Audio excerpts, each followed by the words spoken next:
ഇനി നമുക്ക് നമ്മുടെ ടോപ്പിൻ്റെ നെക്ക് എങ്ങനെയാണ് സ്റ്റിച്ച് ചെയ്യുന്നതെന്ന് നോക്കാം. ആദ്യം ഫ്രണ്ട് പാർട്ടാണ് സ്റ്റിച്ച് ചെയ്യുന്നത്.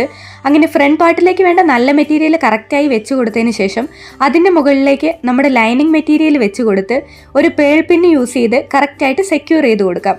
ഇനി കറക്റ്റായിട്ട് നമ്മൾ എങ്ങനെയാണോ നെക്ക് മാർക്ക് ചെയ്തിരിക്കുന്നത് അതിലൂടെ തന്നെ ഒരു സൈഡ് സ്റ്റിച്ച് ചെയ്ത് അവിടെ സൂചി കുത്തി നിർത്തി തിരിച്ച് വെച്ചതിന് ശേഷം അടുത്ത സൈഡിലേക്ക് എന്നതുപോലെ കറക്റ്റായിട്ട് നെക്ക് സ്റ്റിച്ച് ചെയ്തെടുക്കാം.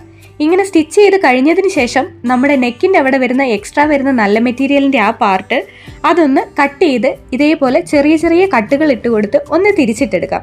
തിരിച്ചിട്ടെടുത്തതിന് ശേഷം വേണമെങ്കിൽ നമുക്ക് ഈ നെക്കൊന്ന് കറക്റ്റായിട്ട് അയൺ ചെയ്ത് കൊടുക്കാം. അതിനുശേഷം കറക്റ്റായിട്ട് ഇതേപോലെ ഒന്നുകൂടെ നമ്മൾ നെക്കൊന്ന് സ്റ്റിച്ച് ചെയ്ത് കൊടുക്കണം.